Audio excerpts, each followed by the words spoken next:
Chers téléspectateurs, vous suivez votre émission Carême de la joie. Au nom du Père et du Fils et du Saint-Esprit. Amen. Sa question est pertinente, hein, parce que ça nous invite à redéfinir notre carême. Ku nekk fi mu toog na xool man sama carême bi comment je le vis. Bonjour à vous, chers champions d'Afrique, futurs champions du monde. J'espère que vous allez bien, que vous vous portez bien. Un plaisir de vous retrouver dans votre émission Carême de la joie avec Marie-Jo. Donc, sans plus tarder, nous allons passer à la prière introductive. Nous sommes réunis au nom du Père, du Fils et du Saint-Esprit. Amen. Que le nom du Seigneur soit béni maintenant et à jamais. Que le nom du Seigneur soit béni maintenant et à jamais. Que le nom du Seigneur soit béni maintenant et à jamais. Confions à Saint Joseph ce temps de grâce, ce temps de bénédiction. Alors nous restons en présence du Seigneur. Et donc, comme vous l'aurez remarqué, nous avons aujourd'hui deux invités que je laisserai se présenter. Alors, à vous. Bonjour, je m'appelle Pierre Moussedopi, je suis cinéaste réalisateur. Je fais partie de la paroisse de Sainte-Thérèse de l'Enfant Jésus de Grand Dakar. Enchanté, bienvenue à toi Pierre. Merci beaucoup. Oui, salam alaikum. Maaleykum salaam. Marie-Jo maa lay siyaar bu baax. Delloo ziar. yow aussi maa lay siyaar bu baax. Tur bi Medoune la nekk technicien. ci cinéma bi. Voilà quoi, en même temps rappeur. Puis casquette boo xam ne peut-être sax ñu bëri xamuñu ko quoi. waaw baax na. Donc un plaisir de vous retrouver. Léegi nag bu loolu weesoo comme on l'a remarqué, les chrétiens et les musulmans, ils jeûnent ensemble. C'est un temps de grâce, c'est un temps de bénédiction et nous en profitons pour partager ce plateau avec un frère chrétien et un frère musulman. Alors, noo leen dundee koor gi? Ni ñu koy dundee mooy comme ni ñu ko santee mooy que ni boo déggee ni weer feeñ na. ki ko wax mu leer na ni kii nii jullit la. da nga war a koor. bu fekkee yow mënoo ko gis. bu fekkee gis nga ko nag moo gën. noonu la ñuy dundee koor gi ànd seek yi nga xamante ne moom lañ la siy sant yëpp. li la siy sant mooy nga gën a dëgëral sa jaamu yàlla. bu xoolee même aaya bi ma wax noonu kutiba alaykum siyam kama kutiba alal lazina min qablikum fi mu ko tëjee mooy la'allakum tattaqun mooy ngir rek ngeen jëlee si ragal yàlla. Exactement. Justement. waaw koor gi noonu lañ koy dundee fexe ba gën a parfairaat suñu jaamu yàlla. buñ nee koor nag comme niñ koy waxee koor yemul rek si lekk ak maanaam bàyyi lekk ak bàyyi naan.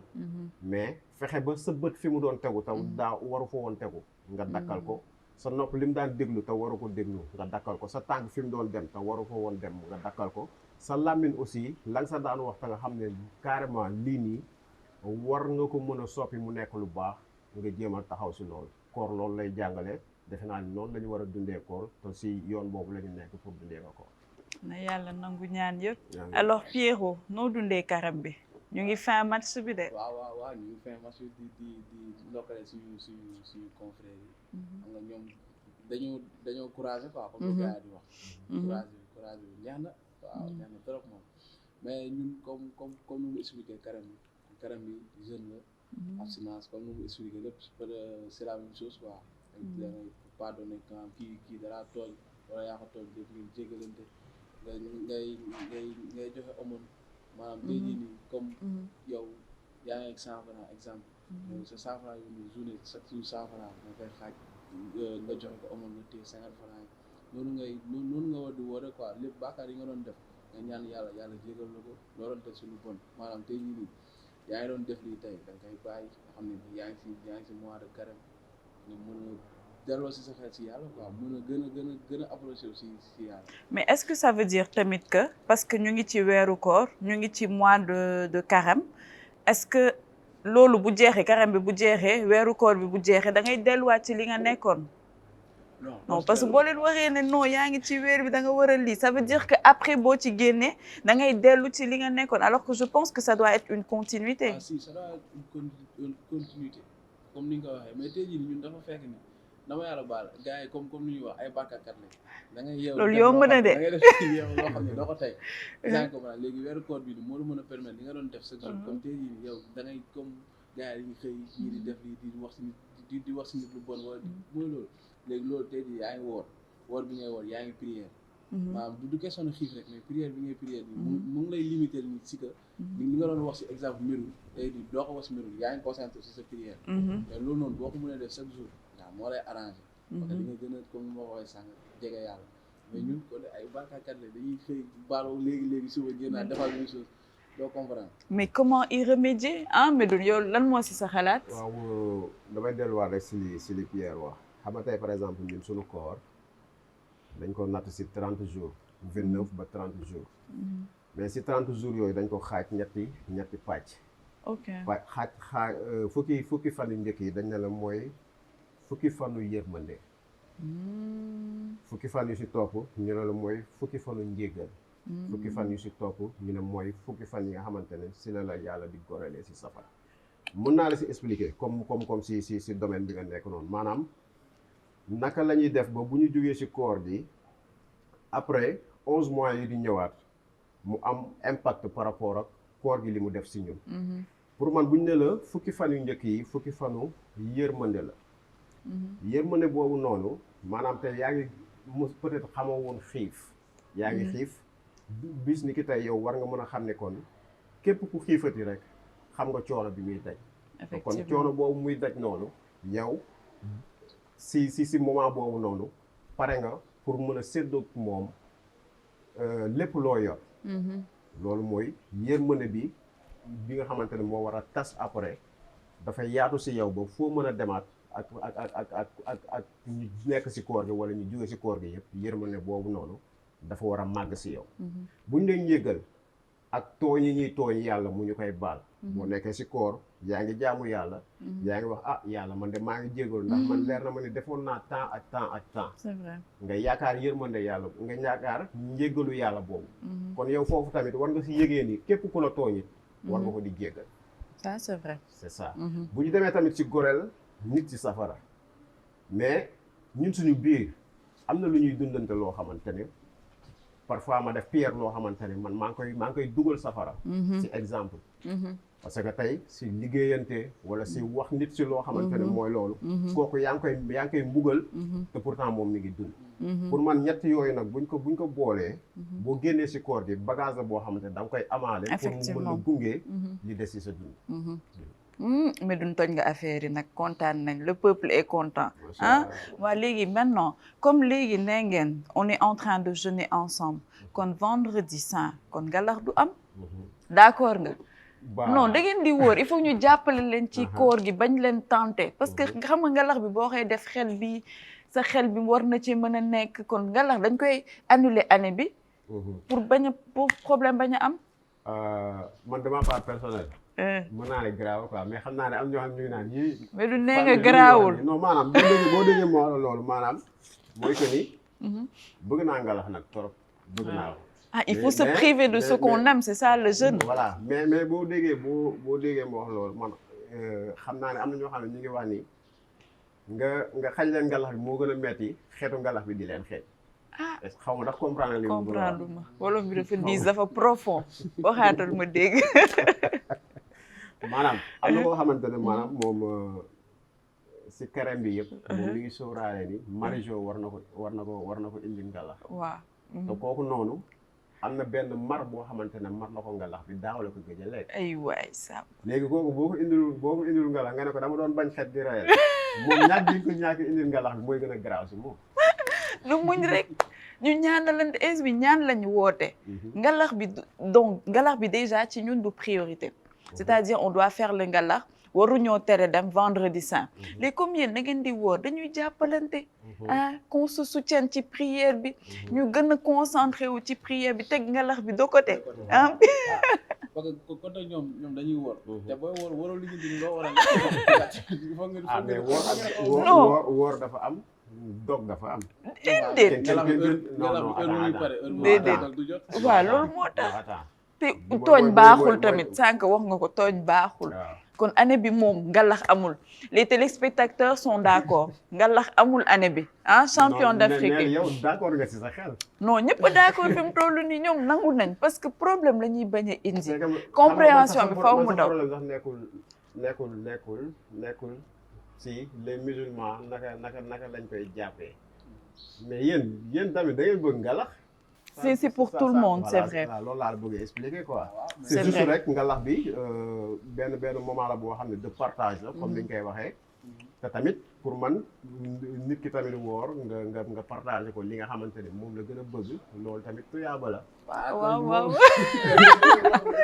yaa ngi dàq ginaar bëgg a fejaale sa sox. léegi li ñuy def mooy man moom du ma fi toog ne man maa représenté musulman yi ne nañ ngalax mais léegi ce qu'on va faire mooy. si commentaire émission bi. waaw da ngay def pétition bi ñu xool. non pétition bi lancé nañ ko ba pare yéen léegi ngeen jot communiqué bi. communiqué bi day génn ñu wax ko ñu adjugé ko kenn du defar ngalax. non mais à part ça on va parler de la foi en Dieu. Medoune est-ce que am na loo xam ne jaar-jaar bu métti boo xam ne dund nga ko boo mën a expliquer nga mën ko partager ak ñun nga gis ci loxo yàlla. waaw. boo waxee loolu dañuy delluwaat rek chaque jour si li nga xamante ne mooy suñu ressource. si alxuraan yàlla dafay wax ni inna yadallaahu fawqa aydihim maanaam loxo yàlla mi ngi si biir loxo yi. loxo yàlla mi ngi si biir loxo yi mooy amul dara loo xamante ne nit réussir na ko amul dara loo xamante ne nit def na ko te yàlla nekkul ni moom moo si jàpp pour mu sotti. buñ nee lu ñu metti am na loo xam ne sax peut-être duñ ko bëgg di dévoiler mais nit ku gis muy dund. am na jaar-jaar. nga wax ko ak nga bañ ko wax moom moo fi nekk. peut-être parfois li tax doo koy bëgg a wax mooy bëggoo di blesser ay nit. effectivement c'est ça am na ñoo xamante ne c'est normal ñu wax ko parce que loolu mooy tax ñu libéré wu mais am na ñoo xamante ne mën nañu libéré wu autrement. mais comme laaj bi nga laaj am nañ lu bëree loo xamante ne traversé nañ ko loo xamante ni amaana buñ ko expliqué woon dina demee neneen mais nag on rend grâce comme ni ngeen koy waxee ñu ngi si sant yàlla ba yàlla dimbali nañu ba moom jàpp na suñu loxo foo xamante ne yaakaaroon nañu sax du demee noonu tey mënoon nañu fekk feneen mënoon nañu fekk si yeneen anam mënoon nañu nekk yeneen nit ndax wéetoon nañ ci mais nag sant yàlla ba bi ñu wéetee yàlla mi nga xam ne moom si boppam moo gën a wéet ñëpp moom moo ñu wéetali. ndeysaan foor na nañ tàccu loolu applaudisseur allez Pierrot partagel nag bul def genre Medoune waxal tojal yax bi kaslos ki nga laaj yàlla suñu borom dafa nekk koo xam ne lu gaadoo dafa yéeme borom baax booy nattu baax ba ñëw si moom non daj nga ko wax parce que tamit am na loo xam ne di nga ko dund comme lu Medoune expliqué comme damay jox benn anecdote bu ndaw rek comme milieu cinéma bu ma nekk genre ba sama film bu ma njëkkee def sama film bu mu génn am sélection fu ñuy dem fële Burkina Faso ay comprendre genre FESPACO quoi ay comprendre léegi ñu waroon dem mais doo comprendre quoi affaire yi parce que ñun ñëpp maanaam délégation sénégalaise ñëpp dem ba mu des kenn man sama film demoon ñëpp dem man kese maa des Sénégal ku nekk di woot ñii man ma dem xaddi non wéet naa man sama néeg tëju may li du dëgg tooñ naa yàlla na ma jéggal na yàlla dama seetaan du war woon demee nii quoi ak sacrifice bi ma def yëpp ñu sélectionné film bi gars yi dem ñu naan woy Pierre ñu gis sama photo foofu mais dama toog gars yi benn mercredi non maata lañ ma woo ne ma sa billet gi nii dama def test PCR affaire yooyu noonu mu fët lu yàlla di def yoral xaalis gars yi yónni ma xaalis tëf maanaam amoon benn souci foofu quoi côté xaalis dem li ko taf ñëw ñu ne ma billet bi nii ma xëy suba si nelaw ma nag bu may dem parce que c'est son premier voyage la nelaw ma noonu laa xoolee ba bësët dama mel ni yaa ma yóbbu ñu dem aéroport sama wax toog xaar nii suivre instruction yi yéeg si avion bi ma dem ma demee na sant yàlla mais lii moom loxo yàlla mu ngi si quoi parce que da ngay toog xaddi non mais tamit lépp loo gis rek gëm-gëm la boo defee yàlla si yow rek bañ a naan non yàlla dama ma abandonné kon nu ma ko waxee sànq loolu moom du yoon quoi. Ça c'est vrai moo tax sànq bi may nuyoo j'ai salué en disant bonjour aux champions d'Afrique futurs champions du monde. Dans la Bible, je vais le dire en français, dans la Bible on a des exemples, des témoignages de vie, des saints, on a vraiment des parcours qui nous édifient. mais xam nga boo jëlee ci Bible bi dañuy naan dafa sori dañ leen naan ay Abraham ay Sarah ay Joseph ay David ñoom dañoo sori man exemple bi may jël à chaud hein, sans penser à quoi que ce soit je donnerai l'exemple de Aliou Cissé suñu coach national bi ak international bi ndeysaan fort na donc je disais c'est un exemple bu ñu lire parcours am on te dit que c'est une personne qui a fait 7 ans à la tête de l'équipe nationale. Du me suivre football, hein, je m'y connais pas trop, mais xam nga ambiance bi dafa neex. Nit koo xam ne pendant 7 ans mu ngi diriger benn équipe yaakaar si dara. Lu ne yekk nga ko ngeen yekkal ko ñu ñëpp ñu ngi woon ci biir. Non mais on a parlé leeli nañ wax nañ catalogué nañ ko wax nañ ko na dem muy muñ di encaisser. Il a été patient, persévérant et endurant boolewul dara ak wax toog ba bés ba mu dem kenn yaakaarul woon ci ñun ca Coupe d'Afrique ba yàlla décidé yëkkati ñu foofu carte yi tourné ñëpp ñëw naan coach bi il faut ñu yokkal ko coach bi il faut ñu lii ko et quand on a gagné l'Égypte c'était par les tirs au but su ma juumul xam nga mën nga dóor dara ñu ne da koo tànnus ñu dellu si war a def qualification c'était la même chose ñu eggaat ci tir au but on a confirmé la chose juste pour ngeen xam ne Dieu il est bon il est merveilleux et dans l'épreuve muñ da cee baax patience da cee baax compréhension ak communication et des fois di nga dund lu metti loo xam ne ñi la wër ñoom ñoo lay njëkk seetaan wala ñoom ñoo dul yaakaar ci yow nga ne non yàlla daf ma fàtte yàlla pendant 7 ans il a attendu 7 ans bay am sacre bi nii bu doon keneen bàyyi na et aujourd'hui c'est un exemple ñu ngi Mumbai waaw on a gagné on a si mais je pense que ins bi yàlla daf ñu bëgg a wan boppam ku nekk war a xam ne yàlla mu ngi fi muy jullit di catholique di yéeféer ku nekk war a xam ne le temps de Dieu n'est pas celui des hommes di nga yaakaar lenn loo xam ne muy promotion muy am doom muy leneen ak leneen di ko xaar pendant ay at di xaar ñëpp di wax naan yow sa dara du baax yow doo réussir yow de yaa ngi nii nga jàpp fi nga jàpp parce que am na loo gëm te ins bi comme je dis képp koo xam ne yaa ngi dund lu metti rek xoolal ci coach Aliou Cissé nga xool ci jaar-jaar bi nga xool ci li mu dund ak tey ni ko yàlla yëkkatiwee ins bi ñëpp a ngi wax ay waxam ñi bëggoon mu dem sax ñu ngi naan nañ ko yokkal salaire am lii bu dul mbiru yàlla c'est quoi